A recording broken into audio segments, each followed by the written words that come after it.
Hello, everyone, and welcome to this Water Tower Research Symposium. Our special edition extended podcast today is going to focus on first movers in ethanol carbon capture and storage. I'm your host, Shawn Severson, founding partner and CEO of Water Tower Research. I'd like to introduce my co-host today for the conference, Peter Gastreich, who is WTR Senior Energy and Sustainability Analyst. Peter, welcome to the conference. Thanks, Shawn. It's great to be here. We got a great lineup of companies and speakers today, and I'm really excited to hear from them. The companies we've invited today are leading the charge with their strategies to generate investment returns by helping industries, including aviation. As you know, we've done a lot on SAF work, by the way, for investors that are interested in that, and helping them meet their decarbonization objectives. At the same time, these companies are contributing to so-called U.S. energy dominance and playing a key role in supporting farmers, rural communities, and the overall agricultural economy, something I think people tend to forget a lot, right, Peter? But Peter, let's get started. Before we dive into today's theme, could you share a little background on our podcast format so investors can know where we're going with this? Absolutely, Shawn. So this is our second podcast utilizing this symposium format. Our aim with this format is to package a relevant investment theme with views and perspectives from multiple companies and experts. And as always here at WTR, we aim to do this in a format that's easily digestible for investors. In terms of Q&A format, we'll be asking each company a similar set of questions. So these will include company strategy, with the focus of that on ethanol CCS, any perceived impacts from changes in Washington, D.C., what investors misunderstand most about these companies, and what are the major signposts that investors should be looking out for in 2025. We'll also publish a key takeaway report in a couple of days, so no worries to our listening investors. We're going to take those notes for you. We'll also be sure to include links to other relevant content we have published on carbon capture and renewable fuels, so please have a look at the report when that comes out. To remind, all of our content here at Water Tower Research is entirely open access and can be found on our website at www.watertowerresearch.com. And for those with access, investors can also access our content on research aggregators like FactSet and Bloomberg. Finally, we'd really love to hear what you think about this symposium format. So, please feel free to leave some comments, or reach out directly to Shawn or myself on LinkedIn or by email. Thanks, Peter. That's a great overview. And let's dig into the companies. Who will we be speaking with today? Well, for speakers, we're very excited to include management from two listed companies that really, I'd say, these are trailblazers who are in various stages of developing ethanol carbon capture and storage projects in the Midwest. We'll focus mostly on their CCS strategies here, which is, it's in line with our conference theme. The companies include Gevo Inc., ticker GEVO, and Rex American Resources, ticker REX. Now, from Gevo, we have VP of Corporate Development, Dr. Eric Fry. Gevo is pursuing several complementary businesses, including sustainable aviation fuel with its ATJ-60 project in South Dakota. They've got low carbon ethanol and carbon capture and storage, which is fully operational at its North Dakota facility, which is just acquired. Carbon tracking with its Verity subsidiary, renewable natural gas, ethanol to olefins, biopropylene, and other businesses. From Rex American Resources, we have Chief Executive Officer Zafar Rizvi and Chief Financial Officer Doug Brueggemann. Rex American is a large ethanol producer having capacity for 730 million gallons per year of production, and with ownership interest there of about 300 million gallons. The company also produces distiller grains and corn oil. Rex is undertaking an ethanol expansion project and pursuing a low carbon ethanol strategy with CCS at the company's One Earth Energy site, which is in Illinois. Shawn, over to you. Great. Thanks, Peter. Why don't we start by giving us some quick thoughts as to why investors should be paying attention to our theme that we're discussing today, and a short background on the companies participating in our conference. Okay, absolutely. Well, now really is a good time for investors to be paying attention to renewable fuels, and specifically how a few leading companies are using carbon capture and storage to enable low carbon ethanol and sustainable aviation fuel, and generating profits along the way. There's a few reasons, and we'll talk about these more in detail later. But for starters, this is a big growth opportunity. In the US right now, you've got 5 operational ethanol carbon capture and storage, or CCS, facilities. Now, in terms of the planned projects and capacity, that involve ethanol or sustainable aviation fuel, that number is about 10 times the existing operational capacity. So there is growth out there. Moreover, there are listed companies that make the theme investable, and we've invited some of those companies to our symposium today. The second thing to point out is that ethanol carbon capture is actually among the lowest cost CCS applications. This is why ethanol CCS has better prospects, and it's seeing so much interest now in terms of the number of projects that are under development. Third, investors perceive a lot of uncertainty with renewable energy policies, which is understandable because those are under review by the Trump administration. But the way that we see it, there's just so much evidence right now that ethanol carbon capture and sustainable aviation fuel are going to be supported by this administration as they have in the past. Clearly, this is not something that's influenced by the view on climate change. That's not going to be the driver here. The drivers are the benefits to the rural economy and maximizing so-called energy dominance. Ethanol carbon capture and sequestration can play a big role in enabling that opportunity for the U.S. as we see it. I'll just add here that something that's lost on quite a few investors when thinking about the policy risk is the potential for a lot of customers to actually pay for the carbon abatement properties of fuel. We've talked about this in a lot of our previous research, and I think probably the best example of that is SAF offtake contracts. We're seeing evidence out there that these are being structured with airline customers in a way that the airlines will actually be absorbing some of that policy risk if it goes the wrong way. And that really ensures that these projects are going to be moving forward. So really, I think there's a lot for investors to sink their teeth into here, Shawn, and that's what we're here for. We're here to facilitate that due diligence process.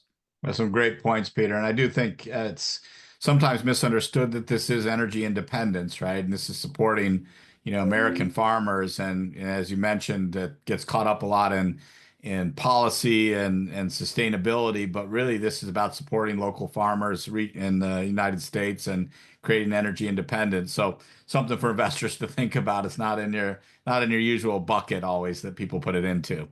Absolutely. With that said, could you please share some thoughts about the broader ethanol market in the U.S. and globally?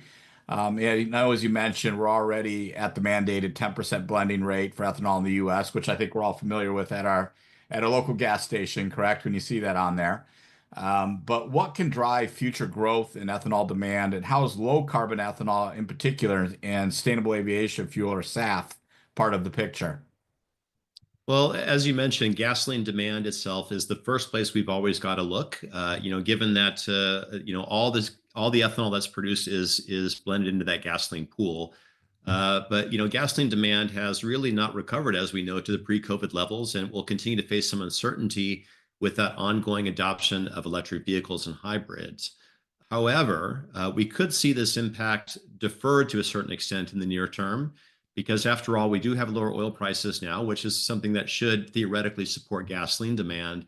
And tariff barriers look like there is some risk that these could disrupt some of the imported EV supply chains. So these things is one of the areas that could have a tailwind for gasoline demand itself, but outside of that, there's not that much. However, if we want to look at the big picture, there are, and looking longer term, we do have a couple major areas here that could potentially drive demand growth for ethanol. The first are the ethanol blending mandates with gasoline. And the second is the extent to which demand for airlines to decarbonize will drive demand for sustainable aviation fuel, which in turn is expected to drive long-term demand for low-carbon ethanol as a feedstock. Now, first, going back to these blending mandates, in the U.S., the 10% rate, or E10, has not changed in more than a decade. And this is why U.S. ethanol production struggles to exceed 16 billion. I think it just barely went over last year for the first time. However, there is some room for optimism both in the U.S. and overseas as concerns the blending mandates. For example, the EPA recently announced the implementation of E15, and for now, that is just across 7 states in the Midwest. But this could start to build positive momentum if this E15 is rolled out to the rest of the country. It's something that would take years if it happens, but it is something we have to think about. The next would be, the mandates overseas in places like Canada and Japan. Japan looks very interesting, given that the country has plans to achieve a 20% blend rate That's double what we have here by 2040. And it is a decent size gasoline market there in Japan. So that could be a good opportunity longer term for US ethanol producers. Another area that has probably the largest potential, which we could almost put up first in this list, is potential to drive ethanol demand as a feedstock, for sustainable aviation fuel. However, for ethanol to qualify as a feedstock, it needs to be decarbonized. And this is where carbon capture can play a major role for low carbon ethanol in this country. I'll also point out that the HEFA process, which effectively uses cooking oil to produce SAF, accounts for nearly all current SAF production. However, we expect this production pathway will start to run into some feedstock constraints starting from 2030. And this is when we expect to see the alcohol to jet process, which uses ethanol to produce SAF, start to see large growth potential. On the demand side of the equation, you framed it makes sense, but can you talk about economics and how companies turn this into a profitable strategy? The profit generation, the green for the sake of the real green is what everybody's focused on. Yeah, you need to have a profit these days to move forward with anything, right? You need to have your investors. So and then the investors need to see the profit. So absolutely. But here's three things I would highlight here. So the first one is that CCS will allow ethanol producers to monetize CO2 emissions.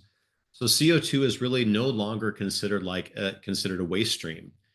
Capturing and sequestering carbon can generate value through tax credits like 45Z and 45Q.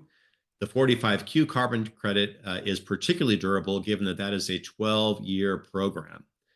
The second point, and this is interesting, from a cost perspective, ethanol CCS is favorable versus other CCS applications due to the high purity of the CO2 emissions. The range is from $20 to $35 per ton. And that is very attractive, especially if you consider that relative to the value of tax credits that are sitting out there, including, again, that 45Q, which is a durable 12-year program. Third, by lowering the carbon intensity of ethanol and its related products like protein and sugar, the products become more attractive to customers and consumers of those products, which in turn may be executing on their own decarbonization strategies. And I mentioned earlier about the aviation industry being the most obvious example there. Great, thanks, Peter, and it's great context. What do you say we get to the main event now? Let's get to our guests. Yeah, sounds good. Let's go for it. For our first guest, we are very pleased to welcome Dr. Eric Frey, VP of Corporate Development at Gevo Inc. Eric, thanks for attending our symposium today. Thanks, Shawn. Let me kick off the first question before passing it over to Peter.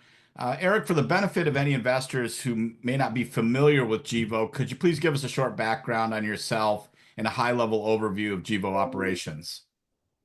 Yeah, sure. So I grew up in Ohio. Actually got my graduate degree in biophysics. So I have a grad degree in physics, but I studied biophysics, which came together when I joined Gevo. But I had an interlude of almost 9 years on Wall Street doing finance, mergers and acquisitions, and capital raising for energy companies, and joined Gevo in 2022. And so I've been at Gevo on the finance team and also doing investor relations since that time. So that's my background. Gevo is a diversified energy company. That's how we think of ourselves. And we basically have 5 areas of operations. So I'll kind of tick through those quickly. The first is in North Dakota. We take biogenic carbon dioxide and sequester it about a mile underground where it's permanently stored. So that's carbon capture and storage, or CCS. And this occurs alongside a facility that processes corn into animal feed, vegetable oil, and ultra-low carbon ethanol.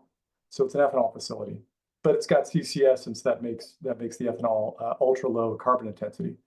Then in South Dakota, we have a greenfield project to build an electrified, wind-powered facility that converts corn to alcohol to jet fuel, which we've engineered and is in the financing phase. The third area is in Iowa, where we have 3 locations where we process dairy cow manure into renewable natural gas, or RNG.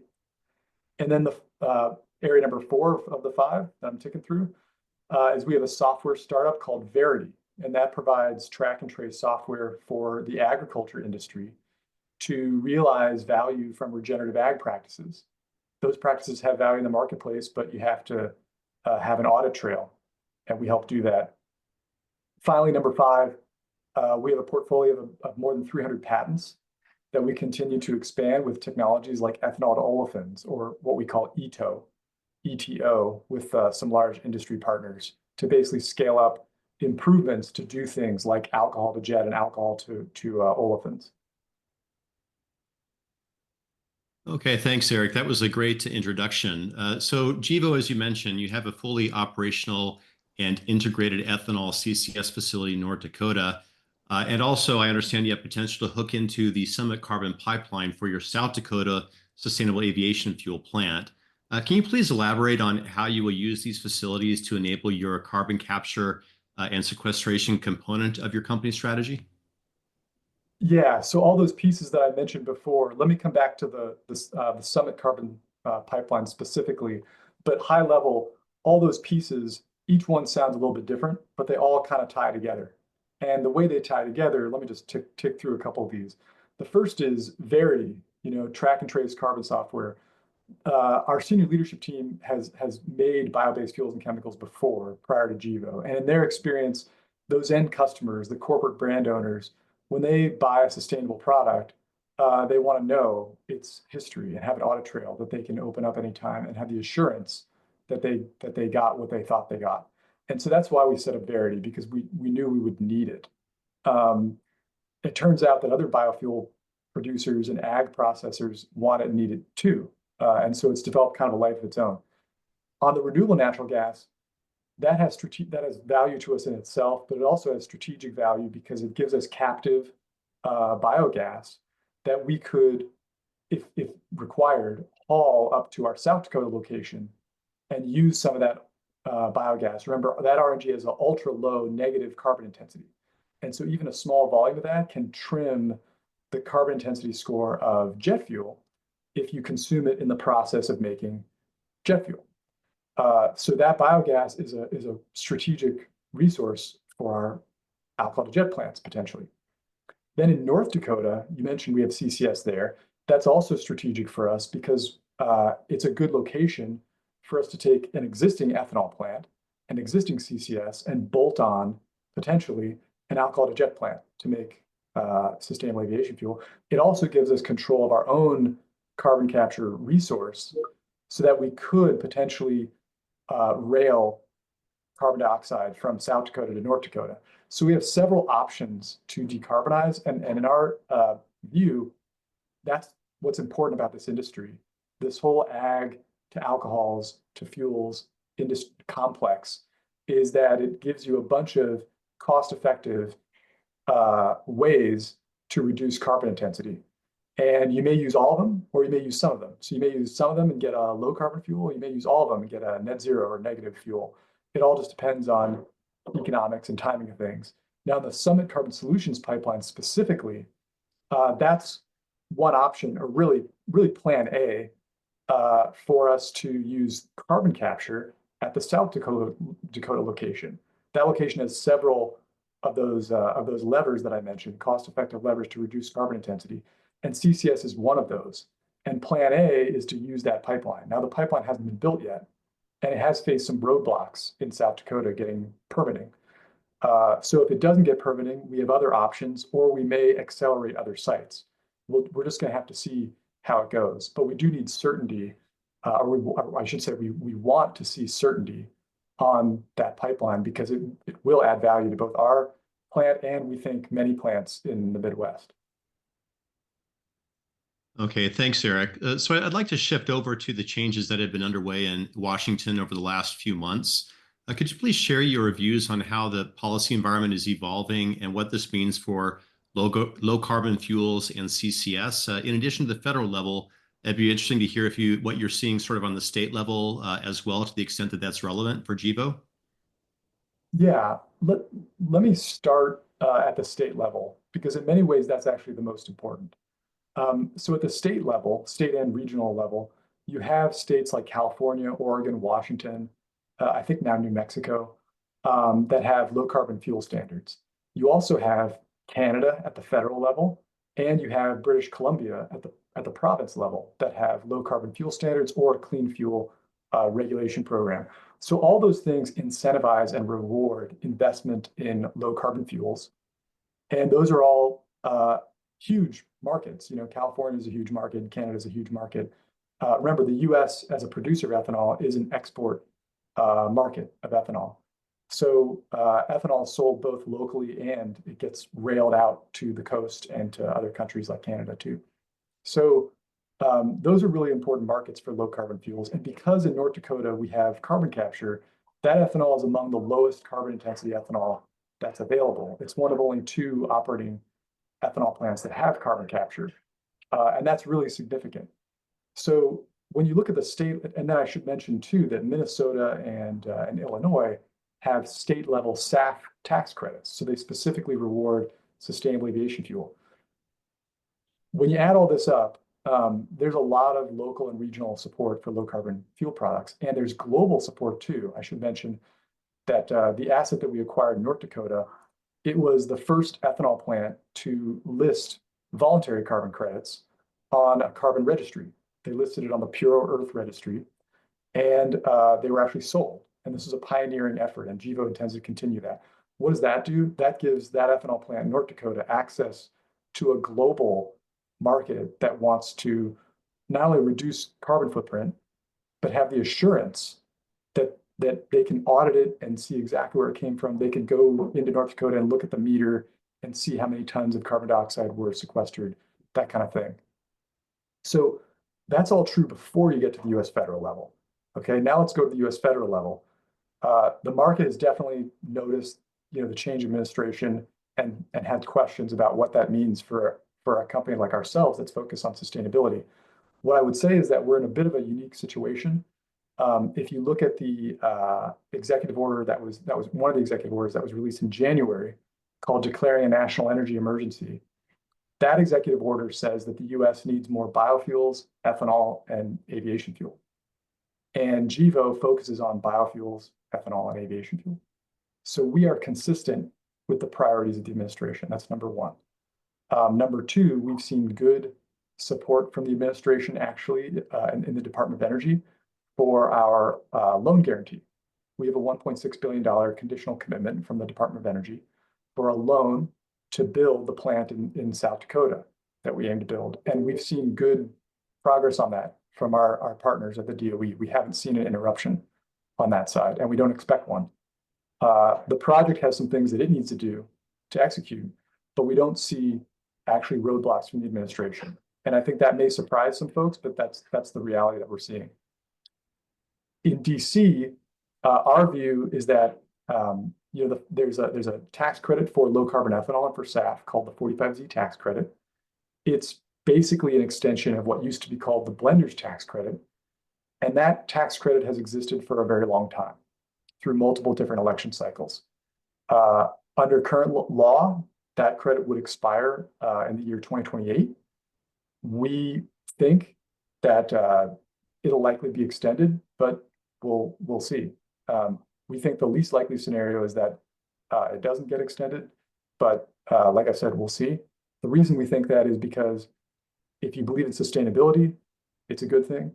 If you believe in US domestic energy production and domestic jobs, particularly in rural states and rural communities, it's still a good thing.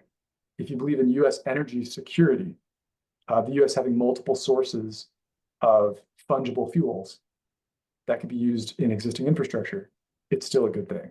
And so that's why you've seen this type of support for a long time. We've seen political cycles before, and we actually don't see a major change there. But understandably, people have taken notice of the administration change and have had questions about that.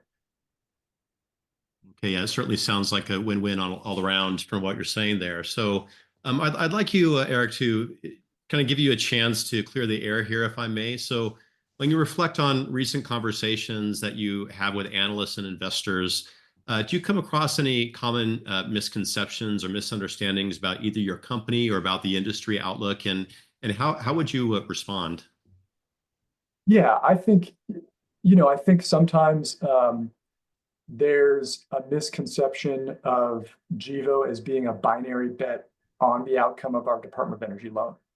And it's understandable because it's a we think a flagship project. We think that there's tremendous upside because you have so much supply that can be connected to so much unmet demand by doing alcohol to jet that we've been really focused on our South Dakota project, what we call ATJ 60. And we do have a $1.6 billion conditional commitment from the DOE for that project. There's some things we need to do to get to project maturity and to disperse funds on that and get under construction. But I think the market recognizes that there's tremendous upside from being the first large-scale alcohol to jet facility to get a loan like that. At the same time, and I know this is a bit of a nuanced, situation. Gevo is not a binary outcome on the outcome of that loan. We are pursuing the loan. We're pursuing that project. But there's a bunch of other things we're working on to get to EBITDA positive, irrespective, actually, of that project, which is a long-term greenfield construction project. There are things we have now that are short-term and don't require us to raise or deploy a lot of additional capital, but have tremendous revenue growth for us. And we lay that out in our investor presentation. And I think sometimes the market or research analyst, actually the research analysts understand this point because we talk to them. But I think sometimes the market can understandably just sort of say, there's a large loan, you either get it or you don't. And if you don't get it, that's not good. If you get it, that is good. It's not that simple. If we get it, we think that's tremendous upside and we're pursuing it. It's not the only thing that we're doing. Okay, absolutely. Thanks, Eric. So we've just got one final question here. Gevo has made huge progress executing on the strategy with the DOE conditional loan approval, as you just mentioned, Red Trail acquisition, the Axens partnership, and several other huge milestone events. When we talk about the path forward from here, what do you think investors should be focused on, and are there any signposts that you'd like to highlight? Yeah, absolutely. I think investors should be focused on our 1Q and 2Q earnings because we will screen very differently as a company starting in 1Q and 2Q. We did release our 4Q earnings in our full year 2024, and I don't think that was surprising to anybody because it just didn't include some of the milestones that we hit early this year, completing our acquisition of North Dakota, CCS, and ethanol, and also getting our permanent carbon intensity on our RNG assets. It also includes, we did get first revenue at Verity. Verity is growing, and you'll see that growth this year. We're targeting growth this year. You may see that get metered out over the course of a number of quarters, but we are targeting growth this year that you wouldn't have seen early 2024 for sure. So there's a bunch of large avenues of growth that we're targeting in 2025 that I would point to. The first is we said that we got our permanent carbon intensity score at RNG, so you'll see larger LCFS revenue there. There is an ethanol 45Z at a 21 carbon intensity score. We're targeting $30 to $40 million per year for the next 3 years of incremental gross revenue from that tax credit. And again, that's just because this asset is so unique and it's so efficient at sequestering carbon that it can make maximal use of that tax credit. I mentioned growth at Verity, and the last thing I think I'll mention is just at a high level progress on our DOE loan in South Dakota. We said that we have $40 million more to spend from January of this year until we get to financial close. So you will see a trimming of our spend on that project over time. And pretty much it looks like, Gevo will be the first company really to be, realizing those, credits from the carbon capture and sequestration. We'll start seeing that in Gevo this year. Yeah, you will. That is what we expect. So keep in mind the asset has previously generated and claimed the 45Q tax credit, which has been around a long time for carbon capture. This year came into effect a different credit called the 45Z, and we could claim either the 45Q or the 45Z, but we expect to claim the Z. And the reason for that is pretty simple. It's because it specifically rewards reducing carbon intensity. And the asset, the staff and the team and the previous owners at North Dakota were pioneers. They did a great job. The asset's very fortunate to sit on top of the right geology to do carbon capture really efficiently. And fermentation is a process that just, the biology of it, the biophysics of it, that microbe gifts you carbon dioxide, a high purity, 99% pure stream of biogenic carbon dioxide, actually, which makes it a cheap target to do carbon capture. And so you put all those ingredients together, and that means that 45Z tax credit, we can fully utilize that credit in a way that few, if any, plants like ours in the world can do, because there just aren't that many ethanol plants that have all those ingredients. Okay, that's great. We're going to need to wrap it up there, Eric, but this has been super helpful and some great context, I think, for investors who are tuning in. So thanks so much for your time, and we'll look forward to you joining us again at a future event. Yeah, thanks, Peter. Thanks, Shawn. For our next guest, we are very pleased to welcome the management team from Rex American Resources, including the company's Chief Executive Officer, Zafar Rizvi, and the company's Chief Financial Officer, Doug Bruggeman. Gentlemen, thank you both for attending our symposium today. Thank you for having us. So let me kick it off with the first question before passing over to Peter. For the benefit of any investors who may not yet be familiar with Rex, could you please give us a short background, one on yourselves, and two, a high-level overview of Rex's operations? Sure. I'm Doug Bruggeman. I'm the Chief Financial Officer. I've been with Rex for 39 years. Zafar Rizvi is our Chief Executive Officer. He's been with the company for 35 years. Rex is involved in 6 ethanol plants. In total, those 6 ethanol plants produce approximately 730 million gallons of ethanol per year. Our ownership interest ranges from anywhere from about 5.5% to 99.7% in these plants. So our ownership capacity is about 300 million gallons per year. Our growth story is at the One Earth facility in Gibson City, Illinois. We're looking to take that facility from 150 million gallons to 200 million gallons of ethanol per year. And at the same time, working on a carbon capture facility there. Oh, thanks, gentlemen. That was a great introduction. Could we please dig a bit more into how the carbon capture and sequestration component of your strategy is progressing and how that fits into your growth plans?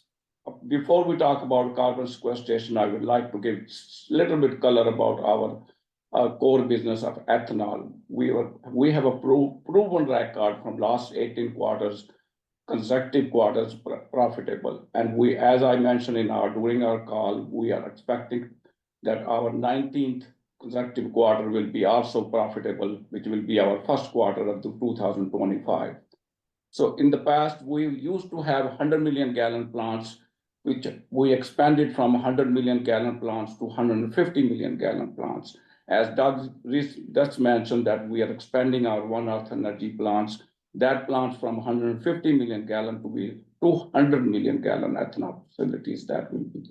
And that facility will also have carbon sequestration facility, which will be able to store approximately 90 million ton over 20 years of carbon sequestration available, not only from us, but storage will be available for other sources if we are able to generate that interest.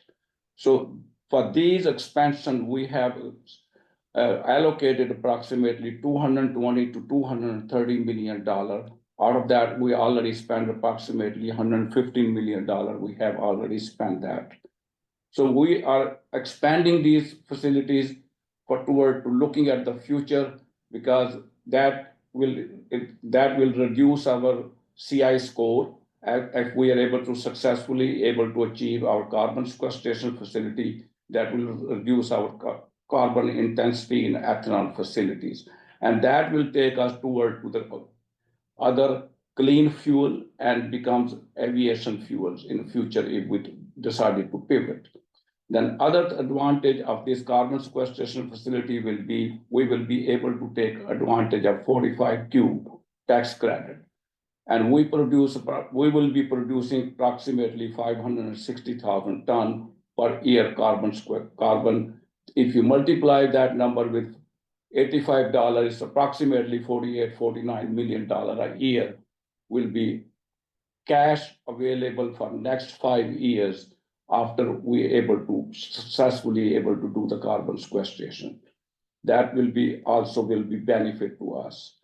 So not only this will help us to grow our business at the ethanol facility from 150 to 200 million gallon, but we also will be able to generate the clean fuel, and then we also will be able to take advantage of the 45Q tax advantage, which will be approximately $48-49 million a year gross income receiving. Anything else? Yeah. Keep in mind, whenever we're talking about these numbers, we own approximately 76% of that facility. So 76% of that would come to Rex, and 24% would come to the other owners of the One Earth plant. Yeah. Okay, great. Thank you very much. I'd like to shift over to the changes that have been underway in Washington over the last few months. We'd love to hear your views on the policy environment, how that's evolving and what it means for low carbon fuels and CCS. It'd also be great to share what's happening at the state level to the extent that that's relevant for your business. I think we started our carbon sequestration facility in 2018 originally. And then we applied for the Class 6 permit in 2022, October 2022, which is still under the consideration and technical review. So that certainly affecting on our project because it's continued to delay, and we are after the Trump administration took over, and it was delayed for another couple of months. And now they are back to really reviewing that permit, Class 6 permit. So that will be basically subject to receiving the Class 6 permit. And we hope, as Mr. Trump has said several times, that they wanted to cut down regulations. And once this really implemented, we believe that we will be able to successfully receive that Class 6 permit. Then at the same time, Illinois has issued a moratorium on the pipeline under the Carbon Safe Act, which is applicable through July 1st, 2026. Or if the FSMA rules, this pipeline hazard material administration issue those pipeline rules. So whichever comes first, that moratorium will be eliminated. So those are the factors we are really trying to affect. And then same time, we have to get some local permit from the local authorities. So there is certainly those policies are affecting delay, but we believe ultimately we will be able to achieve those goals. Let me add, the state of Illinois last year in July passed, as Zafar mentioned, the Illinois Carbon Safe Act. Illinois sits on top of the Mount Simon, so it's a perfect state for doing carbon sequestration. So the state recognizes that. They seem to be open for facilities to do carbon sequestration, but they want it done safely, just like we want it done safely. Yeah. So they've implemented rules within that act that we've been looking at and making progress towards being able to meet the guidelines that they've put out. So while we're sitting waiting for the rules on the pipeline or the moratorium to end, we continue to be active in trying to work with local farmers, to the permits, as well as local responders to make sure that they're comfortable with what they'll need, if there ever was a leak. Yeah, I think the most important thing is also in our case, we have subsurface area for the well. And as I mentioned, we're going to have 90 million capacity. So we have applied for the 3 different wells on that area. And then we also have a subsurface area. We also have easement for the pipeline, 6-mile pipeline.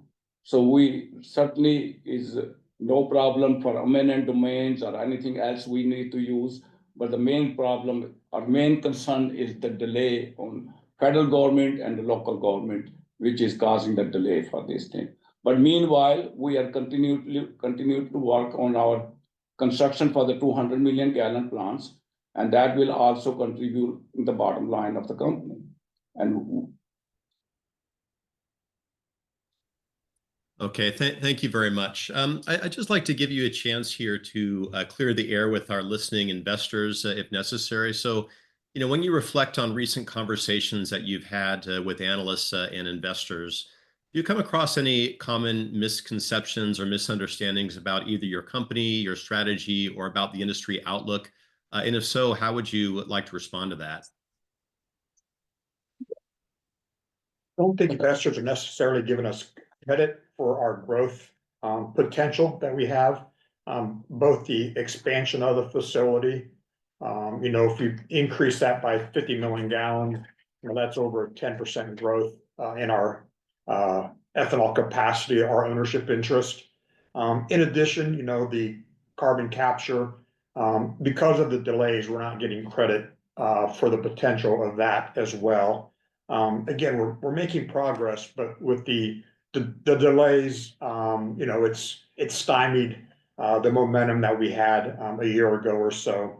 I think with the industry, what people don't understand about the industry is we're now working with the oil industry towards the renewable fuel standard.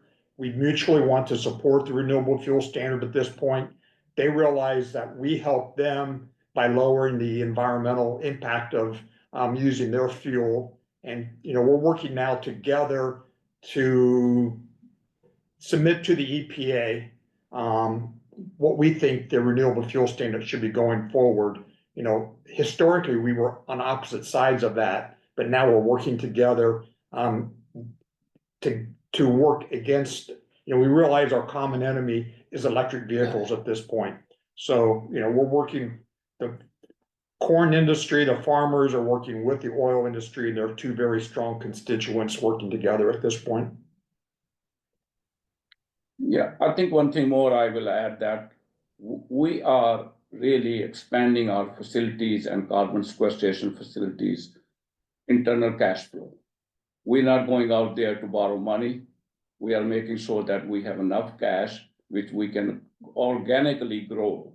And that message is not there compared to a lot of other companies. As you can see, our competitors, they have a lot of debt on their balance sheet.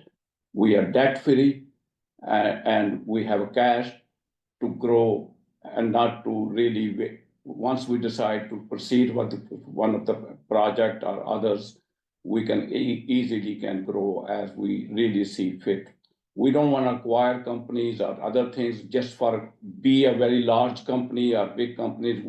Our main goal is to be the profitable company. And that's what we always try to start, to move to that direction.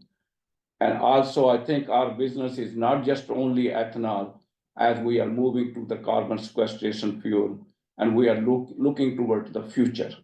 Future is if due to, as Doug mentioned, due to EV and other ethanol demands go down, we will be easily able to pivot from ethanol to aviation fuel. As we have done that in the past, we used to be a retail company. We pivoted from a retail company to the ethanol facilities, which is not even close to relevant to each other, but we are successfully able to pivot from one business to other business. And that's what we are looking toward the future. If that comes, how do we pivot toward to the next steps? We also think as an industry, there's a growth opportunity with E15 if that gets approved for year round. I think there's growing support for that to happen. Currently E15 is allowed for all year except for the summer months. And so that has held back some fuel retailers from putting in E15. So if they were comfortable that they were going to be able to have E15 year round, there would probably be more E15 pumps out there. Obviously, growing from E10 to E15, potential almost a 50% bump up in demand opportunity with more blending of ethanol with the fuel source. Okay, fantastic. Just one final question here. You've shared a lot about your strategy and progress to date. What would you suggest are the key items that investors should be focused on this year for your company that we may not have covered? And are there any signposts that you'd like to highlight? I think I can mention a couple of the bullet points. As you can see, continue financial strength. One of the key factors, we have 18 consecutive profitable quarters. And then we're expecting the 19th consecutive profitable quarter soon. Then we also have, once we approve the Class 6 permit, that will take us to the next level of clean fuel. So that's very important for us. That once we receive the Class 6 permit and move toward CCS project, that will help us to grow as a clean fuel. We also are finalizing basically hopefully soon, the federal pipeline hazard material finalize their pipeline FSMA rules, and that will help us to really able to establish, get that pipeline construction work completed and move toward the CCS project. Then, and also, I think we also have to remember in the past, we have 100 million gallon plants, we become 100 to 150, and now we organically growing to 200 million gallon plants. So we are looking at toward the growth organically instead of acquiring other companies, which we may not have experience, good experience, what exactly happened. So we are certainly continue to grow organically with our own cash, with CCS project, and also and continue to move forward. Hopefully, we continue to produce better quarters every year. The key factor for the carbon is to get that Class 6 permit from the EPA. That's expected per their website in October of this year. We're hopeful if we get that Class 6 permit approval, that'll help us work with the state of Illinois and the local county on getting the last zoning permits that we need. Yeah.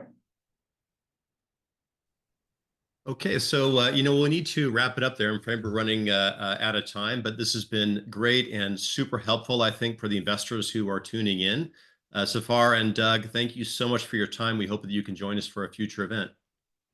Great. Thank you for having us. Thank you very much. Appreciate it. Okay, so there you have it. We've covered quite a lot today and heard several strategies for how to turn ethanol carbon capture and storage into profit. I'd like to thank my co-host, Peter Gastreich, as well as our speakers from Gevo and Rex American Resources. And finally, a special thanks to producer and editor of this podcast, my colleague, Joe Brunetto. Thanks, everyone, for listening. Please subscribe to the podcasts going forward, and also visit www.watertowerresearch.com to view our small cap written research, products, podcasts, fireside chats, and conference schedules. We'll see you next time for another WTR mini conference. Thank you, Peter.